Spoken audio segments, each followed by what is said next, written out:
comme vous l'avez compris, je vais parler de nutrition périnatale au nom du Centre de recherche en nutrition humaine Ouest.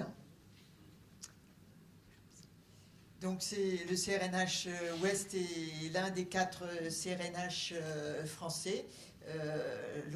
Les autres, on vous a parlé du CRNH Auvergne, le CRNH Rhône-Alpes et le CRNH Île-de-France. Alors, chacun des CRNH a une particularité. La nôtre est dans la nutrition périnatale. Et nous avons à côté, vous allez voir, quelques autres thématiques de recherche. Notre objectif général, c'est de réduire l'incidence des pathologies du tube digestif, des allergies alimentaires et des maladies chroniques, dont les maladies cardiovasculaires, en particulier l'athérome et le syndrome métabolique, ou certains cancers tels que le cancer du sein ou le cancer colorectal. Donc nous avons avant tout un objectif de prévention par la nutrition qui commence dès le stade fœtal et qui se poursuit par l'alimentation du nouveau-né. Donc les 4 axes de recherche, les voici. Donc celui-ci, nutrition périnatale et infantile, est un axe important. Les autres sont non moins importants, mais on ne va pas en parler aujourd'hui. Donc l'apport en acides gras, en particulier oméga 3, sur les maladies chroniques, dont les cancers et l'athérome. On travaille beaucoup sur l'axe cerveau-intestin. Et également sur l'axe allergie alimentaire, qui est un nouvel axe, mais qui prend beaucoup d'essor et qui devient une des forces de l'Ouest. Nos recherches dans le domaine de la nutrition périnatale vont être présentées à travers 3 projets. Là, je vous présente un peu donc les pathologies sur lesquelles on travaille. Donc l'objectif général, c'est d'optimiser les apports nutritionnels du nourrisson et ou du fœtus pour diminuer le risque de pathologies à court et long terme, donc dans la prévention d'un certain nombre de pathologies dont j'ai déjà parlé. Nous avons en particulier 2 organes d'intérêt, le système digestif et le cerveau, et en particulier l'hypothalamus qui règle notamment le comportement alimentaire. En ce qui concerne les nutriments d'intérêt, nous nous intéressons particulièrement aux macronutriments, donc aux lipides et notamment aux oméga 3, aux protéines et à certains acides aminés spécifiques et aux glucides à travers essentiellement les prébiotiques et donc pour les adultes également les fibres alimentaires.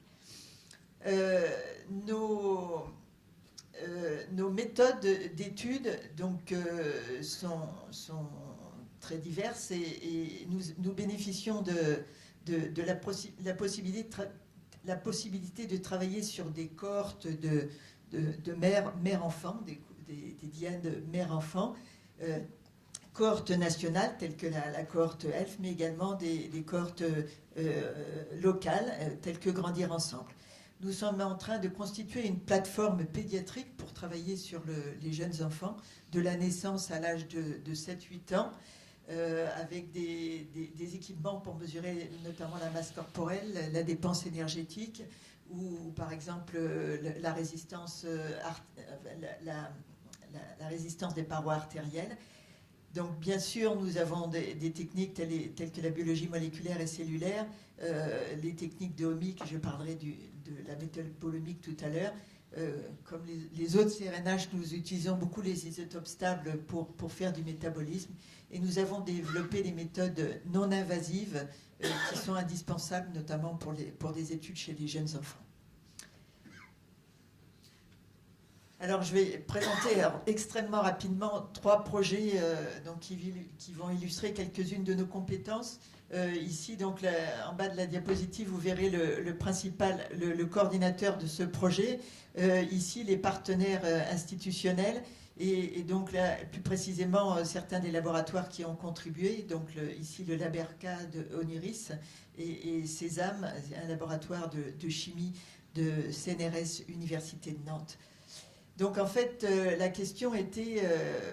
est-ce que des adaptations métaboliques et fœtales et une altération du transfert fœto-placentaire de nutriments pourraient être à l'origine des graves pathologies qui sont consécutives à la grande prématurité?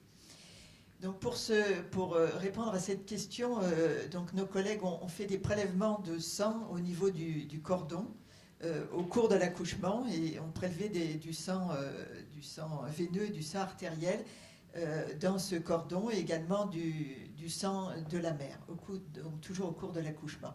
Ces échantillons sanguins ont fait l'objet d'analyses métabolomiques par des techniques de RMN du proton et également de chromatographie liquide couplée à la spectrométrie de masse.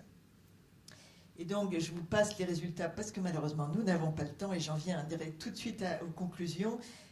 Ces approches intégratives mettent en évidence des altérations de l'unité fœto-placentaire et à l'origine de dérégulation, en particulier des métabolismes énergétiques. On voit que les nutriments énergétiques sont différents d'un fœtus qui est en retard de croissance intra-utérin ou très prématuré par rapport à un fœtus arrivé à terme et à un poids normal.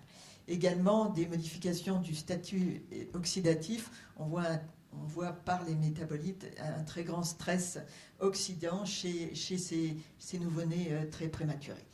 Et donc, on pense que ces techniques d'omique, métabolomique, la protéomique, transcriptomique, etc., peuvent nous aider à contribuer à améliorer la prise en charge nutritionnelle des grands prématurés en trouvant des cibles métaboliques sur lesquelles agir. Un deuxième projet qui est coordonné ici par Marie Bodinier, qui est dans la salle, qui sera ravie de répondre à des questions plus pointues que ce que je pourrais raconter aujourd'hui. Voici ici le partenariat, et là je peux mentionner ici un partenaire local, donc la laiterie de Montaigu, avec laquelle on travaille sur plusieurs des projets. Alors ce projet avait pour objectif de déterminer si des prébiotiques, donc des glucides fermentés cibles, donnés à la mère et ou au nouveau-né, est-ce que ces prébiotiques pouvaient diminuer la réponse allergique? Et donc, pour répondre à cette question, nous avons eu recours à un modèle de souris d'allergie sévère au blé, la souris BALB-C, et nous avons sensibilisé et fait une provocation à l'allergène, regardé les symptômes chimiques et observé la production d'immunoglobulines, de cytokines et d'histamine. Alors, la conclusion de cette première étude était qu'on améliorait le mécanisme la tolérance à l'allergène. Par contre, on maintenait la réponse allergique. Donc en fait, ça montrait qu'on allait dans le bon sens. Donc les prébiotiques nous donnaient un espoir de pouvoir diminuer ce risque allergique. Mais on s'est posé un problème de modèle animal. En fait, il semblait que la sensibilisation et la provocation étaient trop sévères. Elle se faisait par voie intrapéritonéale. Donc Marie et son équipe ont adapté le modèle pour qu'il soit plus physiologique. Et un nouvel essai est en cours. Donc après amélioration du modèle, et d'après ce qu'elle m'a dit il y a quelques jours, les résultats vont dans le bon sens. Donc, si notre hypothèse est confirmée, l'étape suivante sera de procéder à une étude clinique chez la mère et ou le nouveau-né. Une troisième illustration de ce que l'on peut faire au CRNH dans le domaine de la nutrition périnatale est illustrée ici par une étude sur des enfants en retard de croissance intra-utérin. Chez lesquels il est habituel dans tous les services de néonatologie de compléter leur ration en protéines pour favoriser le développement cérébral. Mais on s'est aperçu il y a une quinzaine d'années que ces enfants supplémentés en protéines devenaient plus souvent insulino-résistants, voire diabétiques et obèses. Et donc, nous avons fait l'hypothèse que ces problèmes métaboliques étaient liés à la supplémentation en protéines. Et pour démontrer cette hypothèse, pour voir si cette hypothèse était exacte, nous avons travaillé sur un modèle de croissance intra-utérin, donc un modèle murin, un modèle de raton, qui est élevé avec une nutrition entérale, comme le sont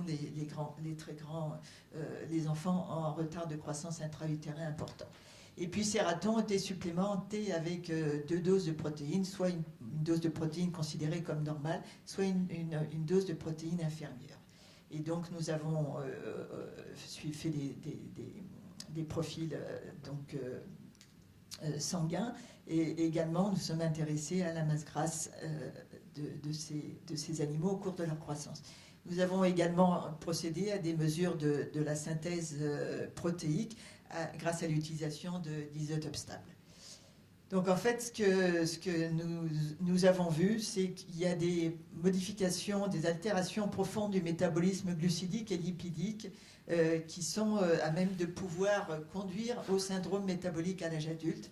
Et en fait, on voit des observations à l'âge adulte qui confirment qu'il y a une évolution vers ces symptômes. À la fin de ces études sur modèles animaux, nous avons entamé une étude clinique chez des enfants dont un retard de croissance intra-utérin.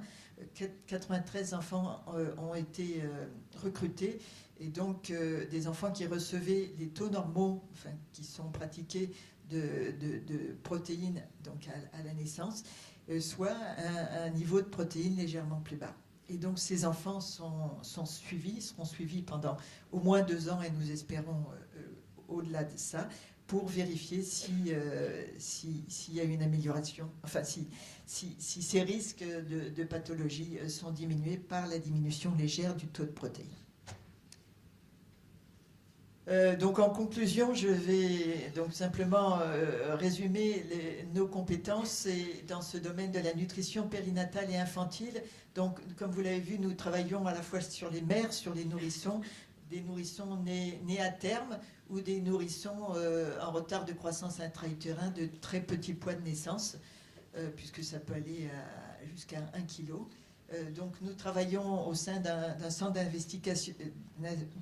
d'investigation clinique mère-enfant, et nous avons, comme je vous l'ai dit, accès à des cohortes. Bien évidemment, pour les études précliniques, nous avons recours à des modèles animaux, en particulier jusqu'à présent à des modèles rongeurs, mais l'arrivée dans le CRNH d'une équipe rennaise qui travaille sur mini-porcs et notamment sur la nutrition périnatale va nous permettre d'accéder à d'autres modèles. Donc les nutriments d'intérêt, je vous l'ai dit, c'est essentiellement les macronutriments. Un des développements que nous avons réalisés ces derniers temps, c'est d'accéder à des prélèvements non invasifs, notamment au niveau des selles. Et je n'ai pas le temps de parler de cellules exfoliées, mais on a la possibilité d'isoler des cellules qu'on peut mettre en culture et étudier ces cellules intestinales. Également, donc vous l'avez vu, nous faisons des études sur le sang de cordon, et nous faisons classiquement des études sur les urines. Tout ça grâce à la complémentarité des compétences. Donc il y a beaucoup de cliniciens dans le CRNH couvrant toutes les compétences liées à la nutrition, et évidemment des chercheurs de compétences complémentaires. Je crois que j'ai à peu près tenu mon temps de parole. Et je suis prête à répondre à des questions si vous en avez.